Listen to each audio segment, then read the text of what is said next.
किसी समय की बात है, हिमालय की तलहटी में बसा था एक छोटा सा गांव जिसका नाम था चंद्रपुर। ये गांव अपनी शांति और हरियाली के लिए प्रसिद्ध था। गांव के बीचों बीच एक प्राचीन मंदिर था जिसमें एक विशाल घंटी लटकी थी। इस घंटी की खासियत थी कि यह हर रात ठीक 12 बजे अपने आप बज उठती थी। कोई नहीं जानता था कि यह घंटी क्यों बजती है, लेकिन गांव वाले मानते थे कि यह किसी दैवीय शक्ति का संदेश है। ये कहानी उसी घंटी के रहस्य और उससे जुड़े एक साहसी युवक की यात्रा की है। कहानी की शुरुआत। चंद्रपुर में रहता था एक युवक जिसका नाम था आरव। वह एक साधारण किसान का बेटा था, लेकिन उसका मन हमेशा रहस्यों को सुलझाने में रमता था। गांव के लोग घंटी के बारे में तरह तरह की कहानियां सुनाते थे। कोई कहता कि यह मंदिर में बसी आत्मा की पुकार है, तो कोई मानता कि यह गांव को किसी खतरे से बचाने का संकेत है। आरव ने ठान लिया कि वह इस रहस्य को सुलझाएगा। एक रात जब घंटी की आवाज फिर से गूंजी, आरव चुपके से मंदिर की ओर चल पड़ा। मंदिर के पुजारी बाबा शिवनाथ एक बूढ़े और ज्ञानी साधु थे।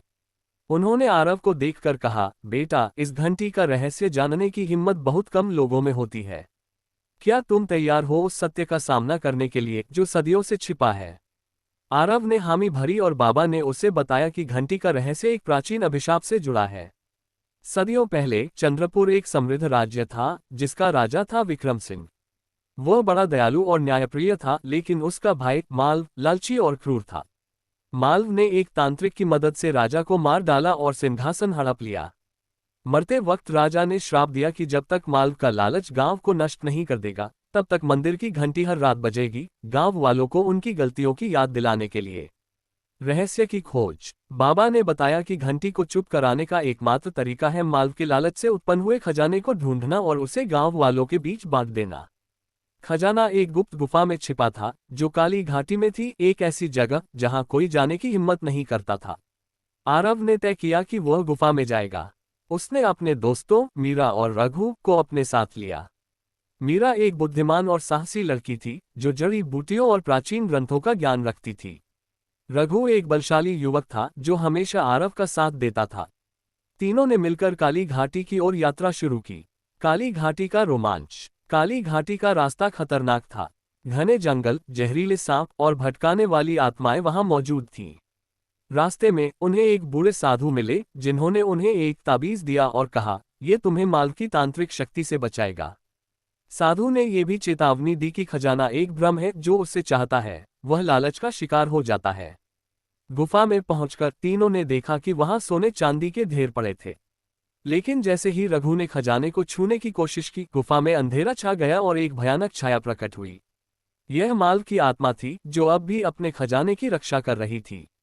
उसने कहा, जो मेरा खजाना लेगा वह मेरे अभिशाप का हिस्सा बनेगा। मीरा ने अपनी बुद्धि का इस्तेमाल किया और ताबीज को हवा में लहराया। उसने मालव की आत्मा से कहा, तुम्हारा लालच इस गांव को बर्बाद कर रहा है।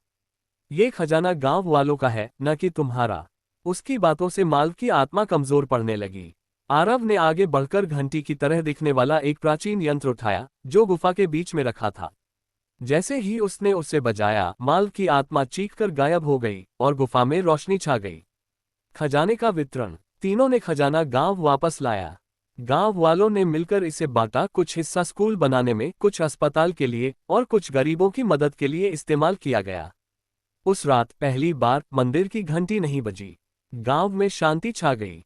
नैतिक शिक्षा। ये कहानी हमें सिखाती है कि लालच इंसान को बर्बाद कर सकता है, लेकिन साहस, बुद्धि और परोपकारिता से हर अभिशाप को तोड़ा जा सकता है। सच्चाई और एकता की ताकत हर अंधेरे को मिटा सकती है।